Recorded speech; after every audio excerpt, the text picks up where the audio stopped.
Hi students, ಈ video ಮಾಡೋ ಉದ್ದೇಶ ಏನಂತಂದರೆ ಇನ್ನು ನಿಮ್ಮ P U C second year science ಸ್ಟೂಡೆಂಟ್ಸಿಗೆ ನಾನು ನಿಮ್ಗೆ ಹೇಳ್ತಾ ಇರೋದು 5 ಡೇಸ್ ಉಳಿದಿದೆ ರಿಮೈನಿಂಗ್ ಎಕ್ಸಾಮ್ಸು. ನೀವು ಯಾವ ಥರ ಪ್ರಿಪ್ರೇಷನ್ ಮಾಡಬೇಕಂತಂದರೆ ಒಂದು ತಿಳ್ಕೊಳ್ಳಿ ಸ್ಟೂಡೆಂಟ್ಸ್, ಫಸ್ಟಿಗೆ 5 ಡೇಸ್ ಈಸ್ ವೆರಿ ಇಂಪಾರ್ಟೆಂಟ್ ನಿಮ್ಮದಾಗಿರ್ತದೆ. ಈ 5 ಡೇಸ್ನಲ್ಲಿ ನೀವು ಎಷ್ಟು ಸಾಧ್ಯ ಆದಷ್ಟು ಏನು 1 ಅವರ್ ಆಗಲಿ 1 ಮಿನಿಟ್ ಆಗಲಿ ವೇಸ್ಟ್ ಮಾಡೋಕ್ಕೆ ಹೋಗಬೇಡಿ. ಯಾಕಂತಂದರೆ ಇದು ಭಾಳ ಯೂಸ್ ಆಗುವಂಥ ನಿಮ್ಮ 5 ಡೇಸ್ ಇವು ಭಾಳ ಇಂಪಾರ್ಟೆಂಟು.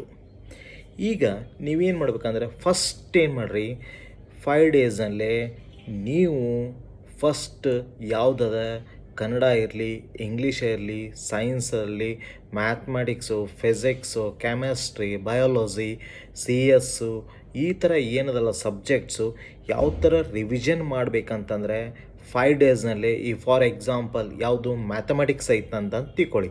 ಫಸ್ಟ್ ಮ್ಯಾಥಮೆಟಿಕ್ಸ್ ಐತಂತಂದರೆ ನೀವು ಕನ್ನಡ ಆದಮೇಲೆ ಮ್ಯಾಥಮೆಟಿಕ್ಸ್ ಅದೇ. ಮ್ಯಾಥಮೆಟಿಕ್ಸ್ ಏನು ಮಾಡಬೇಕು, ಫಸ್ಟ್ ಏನು ಮಾಡಿ NCERT ಒಳಗಿನ ಲೈನ್ ಟು ಲೈನ್ ಏನು ಎಕ್ಸಸೈಸ್ ಒಳಗಿನೆಲ್ಲ ಸ್ವಲ್ಪ ಬಿಡಿಸ್ರಿ. ಸಾಲ್ಡು ಮತ್ತು ಅನ್ಸಾಲ್ಡು ಎಲ್ಲನೂ ಸ್ವಲ್ಪ ಸಾಲ್ವ್ ಮಾಡ್ಕೋತಾ ಪ್ರಾಕ್ಟೀಸ್ ಮಾಡಿ. ಒಂದು NCERT ಒಳಗಿನ.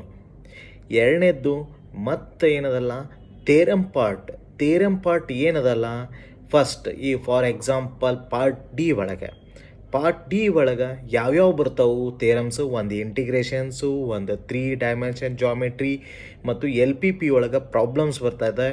ನೆಕ್ಸ್ಟ್ ಕಂಟಿನ್ಯೂಟಿ ಒಳಗೆ K ವ್ಯಾಲ್ಯೂ ಬರ್ತದೆ. ಡಿಟರ್ಮೆಂಟ್ಸ್ನಲ್ಲಿ ಏರಿಯಾ ಯಾವುದು ಇನ್ವರ್ಸ್ ಕಂಡುಹಿಡಿಯುವಂಥ 4 ಮಾರ್ಕ್ಸಿಗೆ ಬರ್ತಾವೆ ಪ್ರಾಬ್ಲಮ್ಸ್. ಈ ಪಾರ್ಟ್ ಡಿ ಮತ್ತು ಪಾರ್ಟ್ ಇ ಅನ್ನೋದು ಪರ್ಫೆಕ್ಟ್ ಮಾಡಿಕೊಡ್ರಿ ಫಸ್ಟ್ ಸ್ಟೂಡೆಂಟ್ಸ್. ಏನು ಹೌದಾ, ಪಾರ್ಟ್ ಡಿ ಮತ್ತು ಪಾರ್ಟ್ ಇ ಪರ್ಫೆಕ್ಟ್ ಆಗ್ತಂತಂದರೆ ಪಾರ್ಟ್ ಬಿ ಮತ್ತು ಪಾರ್ಟ್ ಸಿಗೆ ಬರ್ರಿ. ಪಾರ್ಟ್ ಬಿ ಮತ್ತು ಪಾರ್ಟ್ ಸಿ ಒಳಗೆ ನೀವು ಬ್ಲೂ ಪ್ರಿಂಟ್ ಅಬ್ಸರ್ವ್ ಮಾಡಿ. ಏನಂತ 8 ಕ್ವಶನ್ಸ್ ಅಬ್ಸರ್ವ್ ಮಾಡಿ. ಏನದ 8ಅಲ್ಲೇ ನೀವು ಯಾವ ಥರ ಬರೀಬೇಕಂತಂದರೆ ಕ್ವಶನ್ಸಲ್ಲೇ ಫಸ್ಟ್ ನೀವು ಯಾವುದು ಈಸಿ ಆಗ್ತದೆ ನಿಮ್ಗೆ ಆ ಈಸಿ ಗೋಯಿಂಗ್ ಏನದಲ್ಲ ನೀವು ಬರೀರಿ. 8 ಯಾವುದು ಅಂದರೆ ಪಾರ್ಟ್ ಡಿ ಒಳಗೆ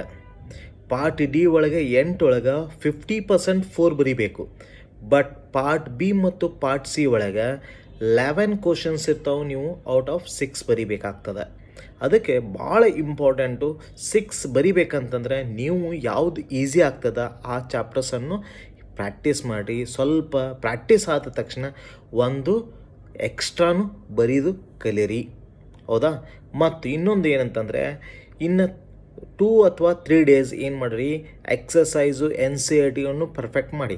ಇನ್ನು 2 ಡೇಸ್ ಈ 2 ಡೇಸ್ ಏನದಲ್ಲ ಕ್ವಶನ್ ಪೇಪರ್ ಬಿಡಿಸ್ರಿ. ಕ್ವಶನ್ ಪೇಪರ್ ಟೈಮ್ ಹಚ್ಚಿ ನೀವು ಕ್ವಶನ್ ಪೇಪರ್ ಸಾಲ್ವ್ ಮಾಡಿರಿ.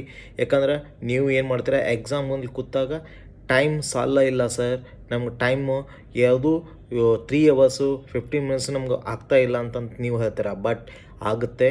ಅದಕ್ಕೆ 2 ಡೇಸ್ ಬಿಫೋರ್ ಏನು ಮಾಡಬೇಕು, ಕ್ವಶನ್ ಪೇಪರ್ ಮ್ಯಾಕ್ಸಿಮಮ್ ನಿಮ್ಮ ವಾಟ್ಸಪ್ ಗ್ರೂಪ್ನಲ್ಲಿ ಬಂದಿರ್ತದೆ, ಎಲ್ಲ ವಾಟ್ಸಪ್ ಗ್ರೂಪ್ನಲ್ಲಿ.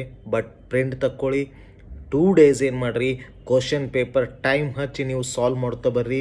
ಯಾವ್ಯಾವ ಬರ್ತಿಲ್ಲ ಮತ್ತು ಒಂದು ಸೆಕೆಂಡ್ ಪ್ರಾಕ್ಟೀಸ್ ಮಾಡಿ.